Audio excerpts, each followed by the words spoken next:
মা বোনদের জন্য জান্নাতে যাওয়া একদম সহজ। রসুল করিম সাল্লাল্লাহু আলাইহি ওয়াসাল্লাম মা বোনদেরকে জান্নাতে যাওয়া একদম সহজ করে দিয়ে গেছেন। বিশ্বনবী মুহাম্মদ সাল্লাল্লাহু আলাইহি ওয়াসাল্লাম বলেন, কোন নারী যদি মাত্র 4টি কাজ করে, কয়টি কাজ? 4টি কাজ। বিশ্বনবী মুহাম্মদ সাল্লাল্লাহু আলাইহি ওয়াসাল্লাম বলেন, কোন নারী যদি মাত্র 4টি কাজ করে জান্নাতের যে দরজা দিয়ে খুশি, ওই দরজা দিয়ে জান্নাতের মধ্যে ঢুকে যাবে। মাত্র 4টা কাজ। পুরুষ কত কষ্ট করতে হয়, কাজ করতে হয়, চাকরি করতে হয়, ইনকাম করতে হয়, যুদ্ধ করতে হয়, জিহাদ করতে হয়, রোদ্রে পড়তে হয়, বৃষ্টির মধ্যে ভিজতে হয়। পুরুষের জন্য জান্নাত বড় কঠিন, কিন্তু নারীদের জন্য জান্নাত একদম সহজ। রোদও পড়তে হয় না, বৃষ্টিতেও ভিজতে হয় না, কষ্ট করতে হয় না। 4 কাজ করবে, জান্নাতের যে দরজা দিয়ে খুশি, ওই দরজা দিয়ে জান্নাতে ঢুকে যাবে। সহজ 4টা কাজ আপনি বলে দিব, এই 4 কাজ করবেন, জান্নাতে ঢুকে যাবে।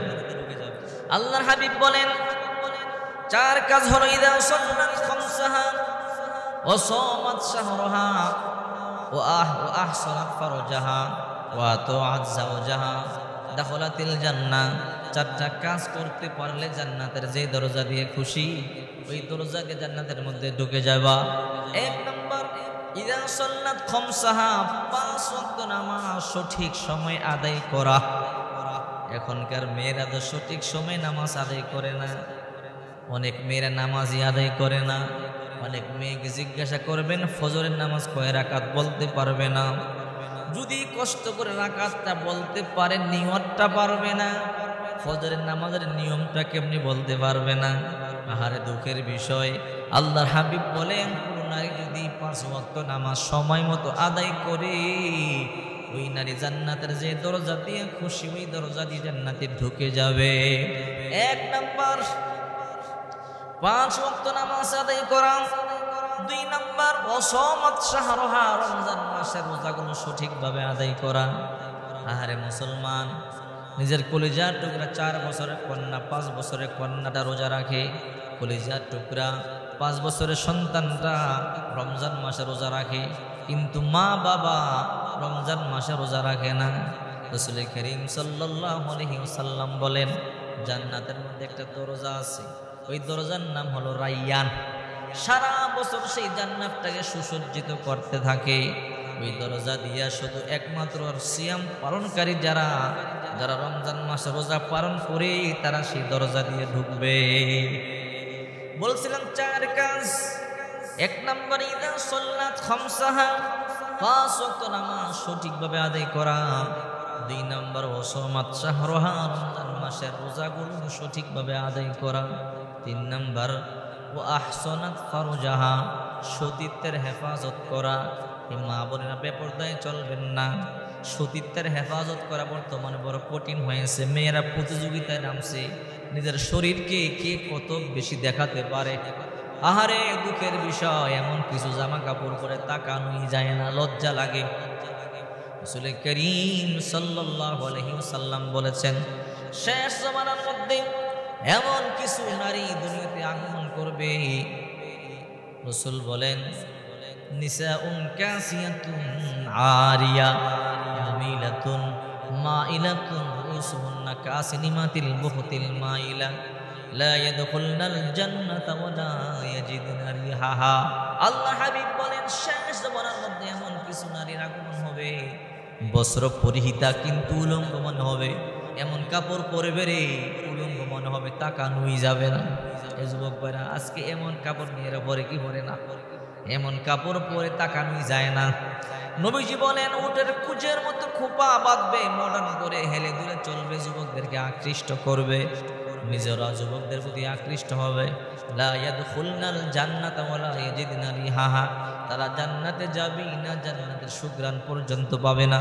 অথচ বিশ্ব নবী মুহাম্মদ সাল্লাল্লাহু আলাইহি ওয়াসাল্লাম বলেন, জান্নাতের সুঘ্রাণ তো পাওয়া যায় 500 বছর রাস্তা দূর থেকেও। এই জন্য বলছিলাম, 4 কাজ যদি কোনো নারী করতে পারে, জান্নাতের যে দরজা দিয়ে খুশি, দরজা দিয়ে জান্নাতে চলে যাবে। 1 নম্বর, ইদা সাল্লাত খামসাহা, 5 ওয়াক্ত নামাজ সঠিকভাবে আদায় করা। 2 নম্বরে ওয়াসামাত শাহরুহা, রমজান মাসের রোজাগুলো সঠিকভাবে আদায় করা। 3 নম্বরে ওয়া আহসানাত ফারজাহা, সতীত্বের হেফাজত করা। 4 নম্বর ওয়া আতাআত যাওজা, স্বামীর খেদমত করা, স্বামীকে সন্তুষ্ট করা, স্বামীকে ভালোবাসা, স্বামীর কথাগুলো মানা। যদি স্বামীর কথাগুলো আপনি মানতে না পারেন, আপনার স্বামী যদি কষ্ট পায়, আপনি জাহান্নামে যাবেন। রাসূল করিম সাল্লাল্লাহু আলাইহি ওয়াসাল্লাম বলেন, অনেক নারীকে জাহান্নামে দেখেছি জিহ্বার মধ্যে বর্শি লাগাইয়া ঝুলানো হয়েছে। জিজ্ঞাসা করলাম, জিবরাইল ভাই, এদেরকে এত কষ্ট কেন দেওয়া হয়, কতদিন পর্যন্ত দেওয়া হবে? বলে, আল্লাহ রাসূল কিয়ামত পর্যন্ত এমন কষ্ট চলবে। বলে, কারণটা কি? বলে, স্বামীকে জিহ্বা দিয়ে কষ্ট দিত এই জন্যে। আরে চিন্তা করেন, মুআয ইবনে জাবাল বলেন, কোন নারী যখন তার জিহ্বার মাধ্যমে মুখের দ্বারা স্বামীকে কষ্ট দেয়, জান্নাতে হুরেরা বলে, হে দুনিয়ার নারী, তোমার স্বামীকে তুমি কষ্ট দিও না, তুমি ধ্বংস হও, কিছুদিনের মধ্যেই তোমার স্বামী জান্নাতে আমাদের কাছে চলে আসবে, সাবধান, তুমি ধ্বংস হও, তোমার স্বামীর কষ্ট দিও না। আশ্চর্য! এই জন্য বলে, হে মা বোনের, স্বামীকে কষ্ট দিবেন না। আর 4 কাজ করলে জান্নাতে ঢুকে যাবে। আপনাদেরকে বলে নাই চাকরি করতেই হবে, খেতে খামারে কাজ করতে হবে, বিদেশে গিয়ে কাজ করে স্বামীকে ইনকাম করে খাওয়াতে হবে না। আপনার ভরণ পোষণের দায়িত্ব আপনার স্বামীর, আপনার পোশাক পরিচ্ছদের দায়িত্ব আপনার স্বামীর, আপনার ঔষধের দায়িত্ব আপনার স্বামীর, আপনার ঘরবাড়ির দায়িত্ব আপনার স্বামীর, আপনাকে পর্দায় রাখবার দায়িত্ব আপনার স্বামীর, আপনার খাদ্যের দায়িত্ব আপনার স্বামী, সবই তো আপনার স্বামী। আপনার তো কোনো কাজ নাই, শুধু আপনি স্বামীকে রান্না বান্না করে খাওয়াবেন, স্বামীর সন্তানটাকে লালন পালন করবেন, স্বামীর খেদমত করবেন, ঘরে থাকবেন। যদি আপনি এই কাজগুলো করতে পারেন, মা বোনেরা, কপাল খুলে যাবে, ভাগ্যের পরিবর্তন হয়ে যাবে। বিবি আসিয়ার সাথে জান্নাতে যাবেন, মা ফাতেমার সাথে জান্নাতে যাবেন, মা খাদিজাতুল কুবরার সাথে হাসতে হাসতে আল্লাহর তৈরি জান্নাতে ঢুকে যাবেন। ফেসবুক তো বালা বুঝেন, ইউটিউব বালা বুঝেন, গুগল বালা বুঝেন, টুইটার ভালো বুঝেন, টিকটক ভালো বুঝেন, কিন্তু এই হাদিসটা জানেন না যে 4টা কাজ করলে জান্নাতে ঢুকে যাবে। কপাল বড় মুসলমান। এই জন্য বলি, মা বোনেরা, এই 4টা আমল করবেন, জান্নাতে যে দরজা দিয়ে খুশি ওই দরজা দিয়ে জান্নাতে ঢুকে